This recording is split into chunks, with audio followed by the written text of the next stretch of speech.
Coming hot off the trails of our introductory episode, part 2 of the High School of the Dead teen horror romance saga allows us to finally get a glimpse at what the other students are facing as T-Money and Rei deal with the death of Hisashi.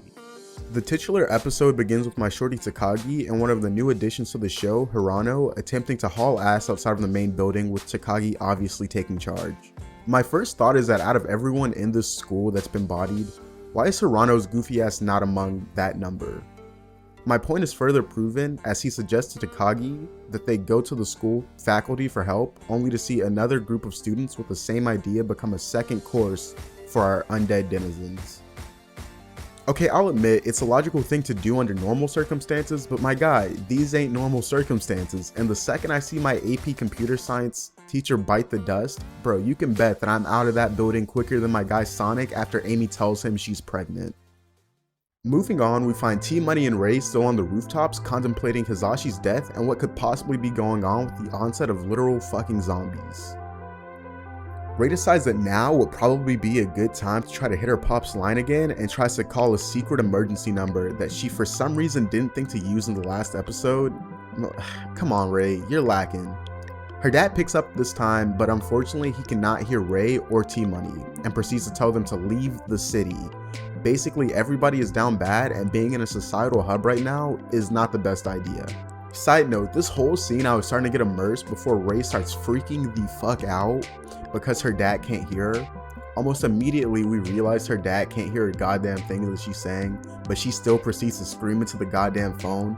Like, if you don't shut your ass up. Nigga, what? Anyway, we jump to the hospital wing after Takagi basically explains to Hirano how calling both the police or the National Defense Force would be a huge waste of time and energy, and that they should literally just focus on survival for the moment. We get to the hospital wing and we're introduced to quite possibly the most out of place character in this entire anime, Shizuku Marikawa, the school nurse. Now you may be saying, shut up kingrevolt, she's a nurse and totally a valuable ally to have in a zombie apocalypse. And my response to that would be, shut up simp, don't question a gangsta or a king, and definitely not a man who happens to be both. Marikawa is the ditziest and most infuriating character in this entire anime. Fat titties aside, she just sucks bro. During the scene, the homie Ishikazu ends up pulling a Majin Vegeta and sacrifices himself to buy Marikawa some time. This would be fine, except as this man is performing the noblest of sacrifices, this hoe can't even remember his name. Another odd character comes out of nowhere and dispatches the zombies. Jin Sakai, Saiko Busujima, the captain of the school's kendo club of course. She asked Ishii whether he'd like to die with honor or not, before samuraiing his head, obviously pertaining to the fact that he was just assaulted by a whole mob of zombies. All I gotta say is justice for my nigga Ishii. So we're at the halfway point in the episode and get to watch as both the Terror Squad and Dynamic Duo go crazy on their respective groups of zombies. What y'all didn't know was that Hirano is the anime version of my guy Raven Crossing because he takes a nail gun and gets to work. Meanwhile, T-Money grabs a high pressure hose and begins spraying at the crowd of zombies on the roof. After escaping the rooftop, T-Money then makes a suggestion that he and Rei should go to his house, resupply, and then meet up with others who have yet to turn. This brings us to a really somber moment as T-Money basically describes his fear and anxiety at the thought of losing his family and what they must be going through simply because of what he's gone through at the school. So we cut back to the Dynamic Duo who are still dicking around the school trying to find a way out.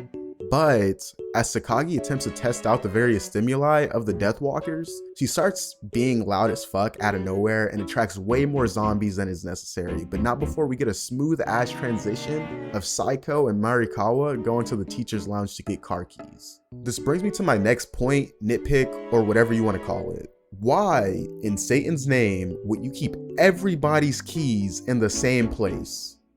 Bro, if I drove myself to work, guess what? I'm keeping my motherfucking car keys on me, dog. You're not finna catch me lacking in the case of some crazy shit going down. Next, we get a goofy ass scene of Marikawa tripping because she's not wearing suitable clothing for an apocalypse. Which, kind of makes sense. Can't even, hold her for that. Finally, we get to the inciting incident that brings a whole gang together. Hirano literally runs out of ammo at the worst possible time, which results in Takagi and him both getting cornered by some ops. Saiko's group and the Terror Squad both hear this and end up coming to the rescue, but not before Takagi has to brutally dispatch one of the zombies.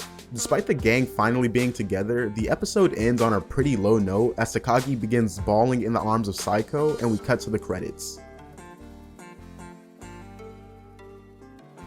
Okay guys, so I didn't actually cover the after credit scene for the last episode of High School of the Dead. You know what I'm talking about, essentially, if you actually ended up going back and watching the anime. So I guess here's this one.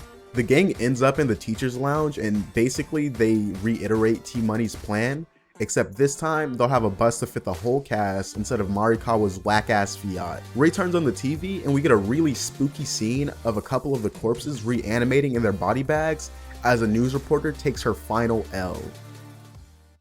Alright, so we're at the afterthoughts section of the video. Literally in my script, I divide things by sections and I just didn't put anything here. I guess I forgot. I did definitely have some thoughts on this episode.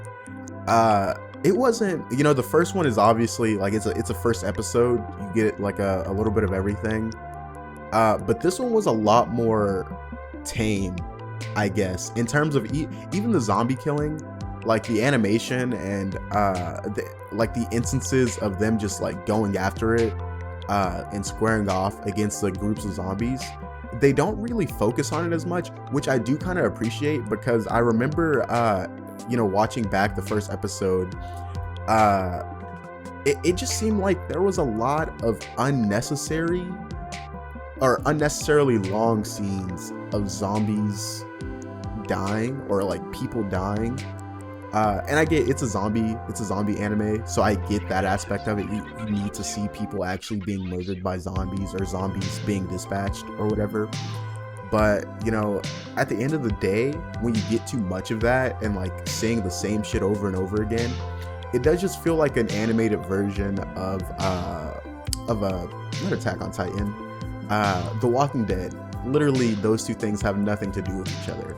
But like I was saying, I think this episode was a lot more tame, and it was, a lot tighter in terms of the action scenes and stuff. And even at the end, when like the group gets together and they take out the quote-unquote ops that end up quartering both Hirano and Takagi, it's an action scene for sure, but compared to something that might have happened in the first episode, it's definitely a lot more, it's a lot quicker, basically, is what I'm trying to say. But yeah, so that's this episode of A King's Retelling. If you enjoyed it, drop a like, and if you want to stick around and make some good memories, definitely subscribe, because I can guarantee you that this type of content won't be stopping.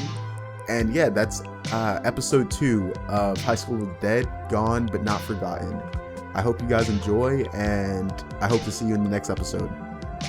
Peace!